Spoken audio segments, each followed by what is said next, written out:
Hi friends, आज मैं लेके आया हूँ आप सभी के लिए एक ऐसा वीडियो जिसमें आप अपने से छोटे बच्चों को और अपने संबंधी मिलने वालों को बता सकते हैं कि उनके बच्चे को 10वीं के बाद कैरियर कैसे बनाना है। तो आज का जो हमारा सब्जेक्ट है वो यही है, how to choose your career after 10th।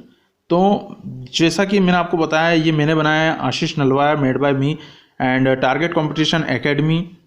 आपको बताना चाहूँगा कि कुछ बच्चे आज की तारीख में हार्ड वर्क बहुत अच्छे से करते हैं, 10-10 घंटे पढ़ते हैं, लेकिन फिर भी उन्हें कुछ समझ नहीं आता है और वो इतना हार्ड वर्क करने के बाद भी सफलता नहीं प्राप्त कर पाते, उनका करियर नहीं बन पाता है। तो उसका कारण क्या है? तो मैं आपसे एक बात पूछना चाहूँगा, 1 लाख लोग कंपटीशन कर रहे हैं सीए के लिए और उसमें से 1 या 2% लोगों का ही सिलेक्शन होता है, ऐसा क्यों? तो हमारा सब्जेक्ट आज यही है, what to do after 10th class. तो सभी बच्चों को ये देखना है कि हम परसेंटेज बेस पे सब्जेक्ट चॉइस करते हैं, ये सबसे बड़ी गलती है हमारी। देखिए यहाँ पर ग्राफ है, इसमें मैंने बताया है कि परसेंटेज बेस सब्जेक्ट चॉइस करते हैं कुछ बच्चे। किसे 80+ होगा तो वो सबसे पहले क्या लेगा? साइंस।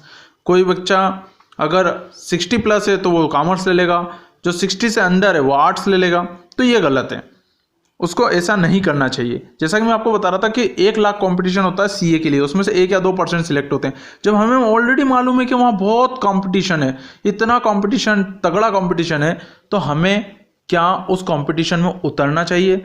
उतरना उसी को चाहिए जिसके अंदर डेडिकेशन पावर बहुत हो, समझने की नॉलेज हो और कंसंट्रेशन पावर उसके पास 100% हो, मतलब 90% से 100% हो।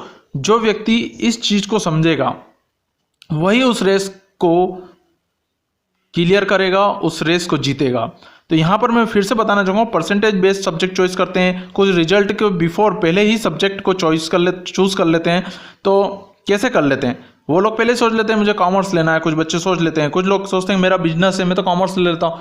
ठीक है, आपका बिजनेस है, आप कॉमर्स ले लीजिए, कोई दिक्कत नहीं है। कुछ लोग सोचते हैं मेरे को गवर्नमेंट जॉब में जाना है, तो गवर्नमेंट जॉब में जाना है तो ऐसा कौन सा सब्जेक्ट ले जिससे आपकी गवर्नमेंट जॉब की तैयारी भी हो जाए और वो आपको काम भी आए आपकी जॉब की तैयारी में। तो वो होता है आर्ट्स सब्जेक्ट लेना।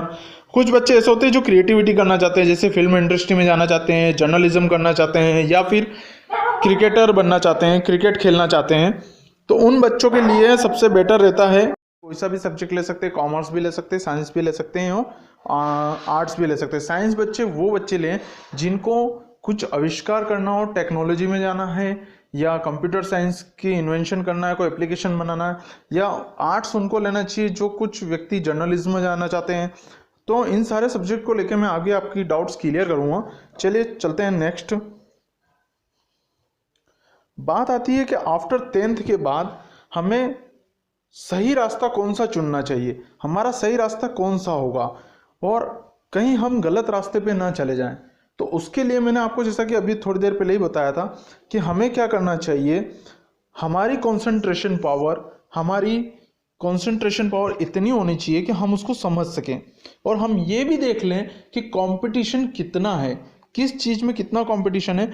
जहाँ कंपटीशन बहुत ज़्यादा होता है, जहाँ सारी भीड़ जा रही, देख रहे हैं आप, आईटी के लिए कोचिंग क्लासेस की बहुत भीड़ है और उन कोचिंग क्लासेस में लाखों बच्चे पढ़ रहे हैं और आईआईटी में सिलेक्शन होता है मात्र उसमें से 10% के अंदर अंदर बच्चों का, 8 से 10% बच्चों का। अब क्या हमें उस जगह कंपटीशन करना चाहिए? बच्चों को कुछ माँ बाप कहते हैं नहीं तो आईआईटी जा, नहीं तुझे एमबीबीएस ही करना है, परंतु उनकी नॉलेज, उनका कंसंट्रेशन पावर उतना है या नहीं, उनका हार्डवर्क है या नहीं। हार्डवर्क तो उनसे 10-10 घंटे करा रहे लेकिन उनको उतना समझ में ही नहीं आ रहा। और जो बच्चे कम हार्डवर्क में अच्छा दे कर पा रहे हैं, जैसे 1 घंटे में ही उन्होंने बहुत अच्छा पढ़ाई कर ली, तो वे बच्चे सही डायरेक्शन पे जा रहे हैं। तो is your hard work in the right direction? जो तुम्हारा हार्ड वर्क है क्या वो सही डायरेक्शन में हो रहा है? तो इसके लिए आपको समझना होगा कि ऐसा कौन सा सब्जेक्ट है जिसमें आपको कम हार्ड वर्क करके कम समय में अच्छा समझ में आ रहा है। वो कौन सा सब्जेक्ट है, वो आपको चॉइस करना है।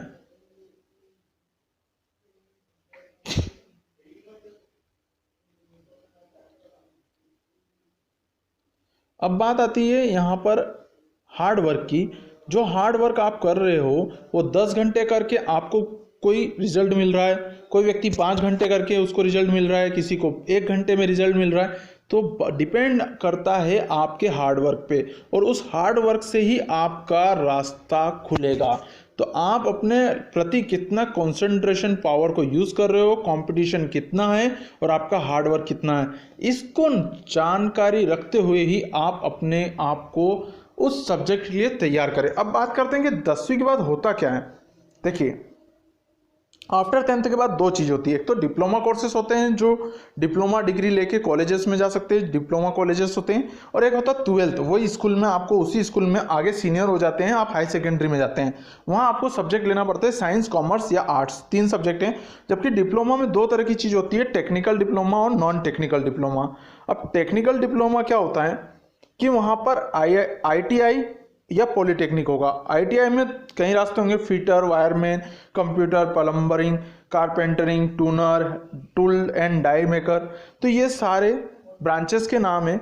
और इसमें आपको कौन सी ब्रांच में काम करना अच्छा लगता है, तो इसके लिए आप ITI में जाकर भी इस चीज़ को समझ सकते हैं। वहाँ जाने पर आपको कोई भी प्रोफेसर वगैरह आपको ना नहीं बोलेगा, आप कॉलेज में जाकर उनसे इसके बारे में जिज्ञासा, जिस सब्जेक्ट में आपकी जिज्ञासा है उसको जान सकते हैं। जानने के बाद ही आपको पता चलेगा क्या आपको इसमें इंटरेस्ट है, क्या इसके प्रति हार्ड वर्क है, क्या मेरा कॉन्सेंट्रेशन पावर इसके लिए इतना है।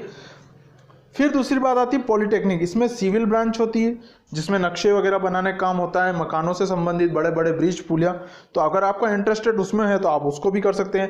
Computer, mechanical, chemical engineer, automobile engineer, electricals engineer, तो ये सब पॉलिटेक्निक डिप्लोमा भी आप 10th बाद कर सकते हैं। एक होता है नॉन टेक्निकल डिप्लोमा, इसमें ज्वेलरी डिजाइनर होता है, fashion designer, interior designer, web designer, photography designer, तो ये भी एक अच्छा स्कोप है जहाँ पर 10th के बाद आप करके ये कोर्स करने के बाद आप अपना खुद का बिजनेस डेवलप कर सकते हैं, या किसी मल्टीनेशनल कंपनी या बड़ी कंपनियों में भी आप डिजाइनिंग कर सकते हैं। और 12th के बाद जैसा कि मैंने आपको बताया ही है कि 12th के बाद आपको क्या करना है।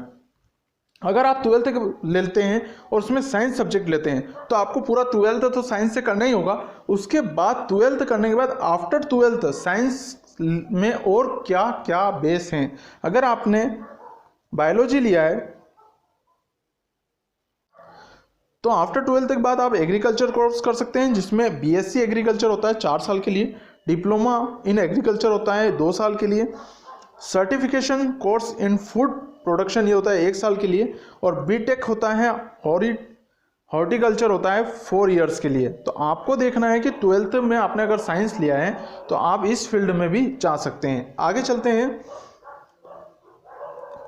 BCA। अगर आप BCA करते हैं तो BCA के अंदर क्या होगा कि आप अगर आपने साइंस में फिजिक्स, केमिस्ट्री और मैथ्स ली है तो आप BCA करके कंप्यूटर प्रोग्रामर बन सकते हैं। 3 साल की डिग्री है। BCA करके आप कोई कंपटीशन एग्जाम भी दे सकते हैं, बैंकर बन सकते हैं, IT सेक्टर में जा सकते हैं, सॉफ्टवेयर प्रोग्रामर बन सकते हैं, एजुकेशन सेक्टर में जा सकते हैं। और अगर आपको इससे ऊंची डिग्री करनी है तो आप MSc करके या MCA करके, MSc कंप्यूटर साइंस या MCA करके और ऊंची डिग्री ले सकते हैं।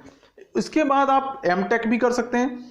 इससे आप कंप्यूटर के बेस्ट इंजीनियर बन जाएंगे और आप एक मल्टीनेशनल सॉफ्टवेयर कंपनी में जॉब ले सकते हैं।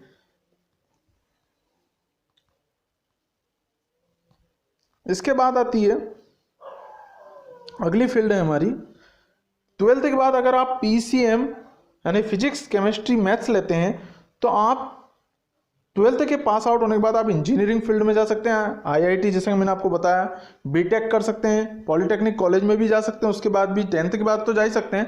12th के बाद जाएंगे तो आपको 1 साल कम पढ़ना पड़ता है, वहाँ पर आप सेकेंड ईयर में एडमिशन लेते हैं और आप BSc कर सकते हैं फिजिक्स, केमिस्ट्री, मैथ्स से, कंप्यूटर से एक आध सब्जेक्ट एडिशनल ले सकते हैं, जियोलॉजी में ले सकते हैं। आप इसमें अदर फील्ड में भी जा सकते हैं, B pharma, Indian, merchant navy, और इन सभी फील्ड को आप 12th के बाद ले सकते हैं। आपका सब्जेक्ट PCM रहा हो तो। अगर आपने बायो लिया है तो बायो में आपको क्या होता है, आपको आफ्टर 12th के बाद आपको डिप्लोमा नर्सिंग कोर्स होता है। उसके अलावा आपका BSc होम साइंस हो सकता है, BSc बॉटनी में हो सकता है, माइक्रोबायोलॉजी, जियोलॉजी, केमिस्ट्री, इन सभी सब्जेक्ट में करने के बाद आप MSc, MPhil, PhD तक कर सकते हो और टीचिंग फील्ड में भी जा सकते हैं। इसके अलावा आप BMS, BDMS, MD और MBBS भी कर सकते हैं। यहाँ तक कि आप डेंटल डॉक्टर भी बन सकते हैं यहाँ पर BDS और MDS करके, और नर्सिंग BSc नर्सिंग भी कर सकते हैं, पैरामेडिकल कॉलेज से कोर्सेज कर सकते हैं। तो ये तो था आफ्टर 12th के बाद बायो के साथ। अब आगे चलते हैं हम। क्या हमने जो अभी तक चीज़ देखी साइंस की, ये हमारे लिए हमें इतना कंसंट्रेशन पावर है मिल रहा है, हम साइंस में आगे बढ़ रहे हैं? क्या हमें केमिस्ट्री समझ में आ रही है? अगर हमें फिजिक्स केमिस्ट्री समझ में नहीं आती है तो हमें साइंस नहीं लेना है, हमें इंजीनियरिंग में नहीं जाना है। फिर कहाँ जा सकते हैं? हम कॉमर्स में जा सकते हैं। वहाँ पर क्या होगा? वहाँ पर भी थोड़ा सा नंबर सिस्टम तो होगा। इसके अलावा हम बड़े जो हमारे आसपास बड़े जितने भी सक्सेस मैन हैं, हम उनसे भी मिल सकते हैं। उनसे मिलकर हम थोड़ा अपने आप को और पॉजिटिव आइडियाज़ ले सकते हैं। उनसे मिलने से हमें पता चलेगा कि जैसे आपके कई बड़े भैया हैं, उन्होंने कोई कॉमर्स में अच्छा काम किया है, उन्होंने टैक्स कंसल्टेंट बन गए हैं, उन्होंने CA करा है, तो हमें पता चलेगा कि उनसे करियर के बारे में हम भी जानकारी ले सकते हैं। तो हमारे आइडल, कभी कभी हमारे आइडल भी होते हैं जिनको हम देखकर कुछ अच्छा कर सकते हैं। कभी कभी किसी बच्चे में ऐसी एक क्वालिटी होती है। आगे चलते हैं हम। अब आता है कॉमर्स की बात। कॉमर्स में क्या होता है? कॉमर्स में देखिए यहाँ पर डिप्लोमा बताए हुए हैं कुछ। Diploma in travels tourism, diploma in hotel management, diploma in air hostess flights steward, diploma in education. ये सभी कोर्सेज होते हैं आफ्टर 12th कॉमर्स लिया हो तो।